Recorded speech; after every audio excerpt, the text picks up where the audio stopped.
afternoon, cute kids. Good afternoon, Miss Mom. All right, so today we're going to read and we're going to do a shared reading together, okay? This is the first day we're going to read this book. And I want to talk to you about something today called cross-checking. Everybody could say cross-checking. Cross-checking. Cross-checking is something that good readers do, okay? We've been talking a whole bunch of things about what good readers do. So when you come to a tricky word, or when good readers come to a tricky word in the book, they cross-check, okay? Everyone say cross-checking. Cross-checking Can help us understand unknown words. can help us understand unknown words. So there are 3 questions that you ask yourself when you cross-check, okay? The first one is, does it make sense? Everybody say, does it make sense? Does it make sense? The next one, Tyler, is, does it sound right? Does it sound right? And the last one is, does it look right? Does it look right? So let me explain quickly. When we ask ourselves, does it make sense? We use our brain, okay? And we ask ourselves, does that word make sense in that sentence like this? Listen to this sentence. Okay, I'm going to use this. There's going to be words in here that we've covered up as well, okay? For some unknown words. So it says, is there, I'm just reading you the real sentence, is there room on the broom for a bird like me? But if I didn't know that word room and I said the word ring, is there ring on the broom for a bird like me? Does that make sense? No. No, I have to use my my brain, and I have to ask myself, does that word make sense in the context of that sentence? And that word did not make sense, did it? The next thing that we ask when we're cross-checking, we use our ears, okay? We use our ears and we say, does it sound right? Does it sound right in that sentence? Like, the kitten ran away. Could that sound right?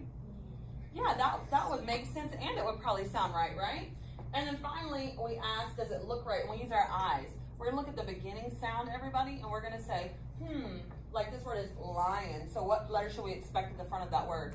L. An L. We should expect a little sound at the beginning of lion. And maybe, if not, if it doesn't have a little sound, we might need to try another word in its place, okay? So this strategy will help you figure out unknown words in a text, okay? So today, everybody, we are practicing the skill of cross-checking. So watch me practice cross-checking a couple times, okay? This book is called Room on the Broom. And this author, you already know, friends, does a lot of rhyming in this book. We can already hear it. Room on the broom. Shh, shh, shh. The witch had a cat, and the hat was black, and long ginger hair and a braid down her back. How the cat purred and how the witch grinned as they sat on their and flew through the wind. Well, I have a word here I don't really know. So I need to see what I think could make sense in that space.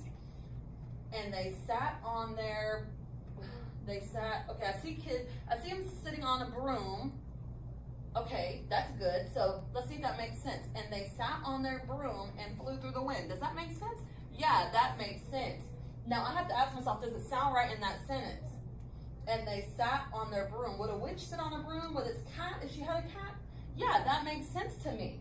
And it sounds right. And the final one, I'm going to ask myself, does it look right?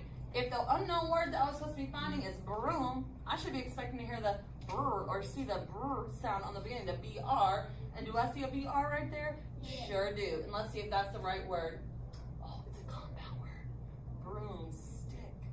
So I had to be a little more specific, okay? So they're sitting on the broomstick. So let's reread again, okay?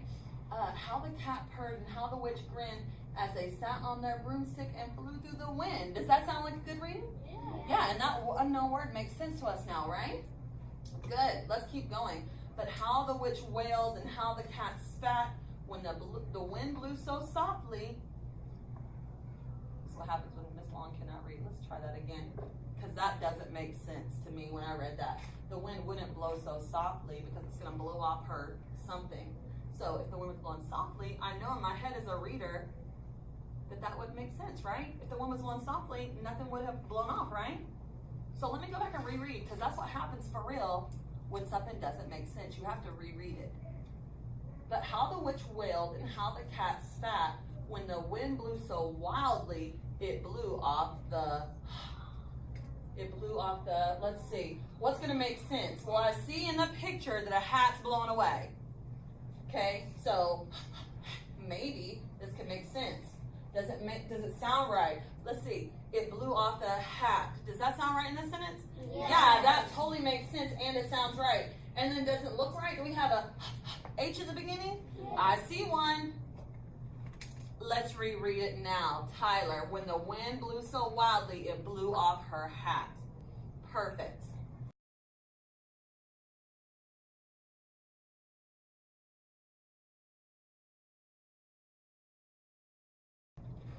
Let's keep reading. And now I'm going to go through this next page a little quicker, okay?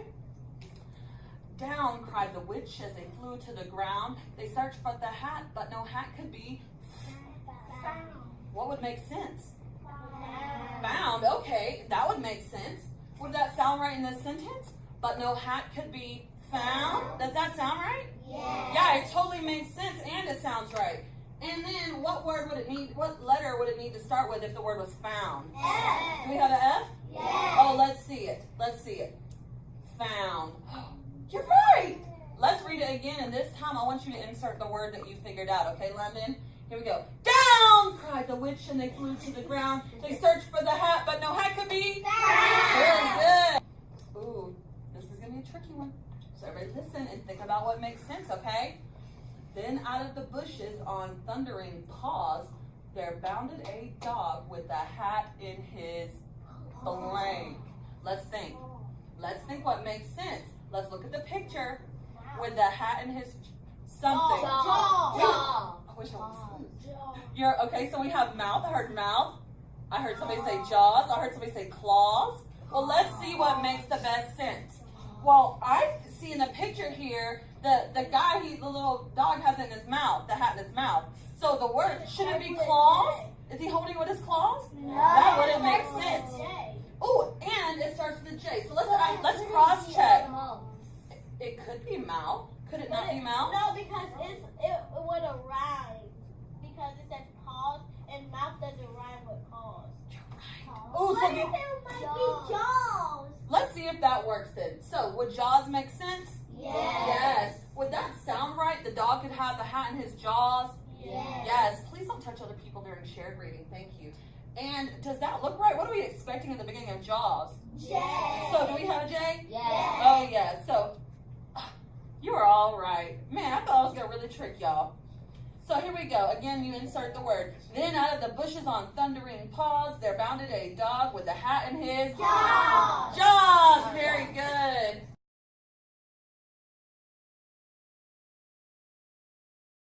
And we are going to read the rest of this page, and then we're going to go ahead and retell what we've read, okay? Joshua, yes, cried the witch, so the bird fluttered on. The witch tapped the broomstick, and whoosh, they were gone. Okay, so two things have happened so far. Two major events have happened before, okay? We have not finished this book yet. I want you to retell, listen, that was just the beginning of the book, okay?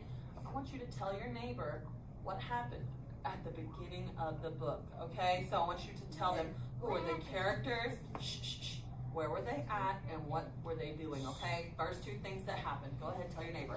First.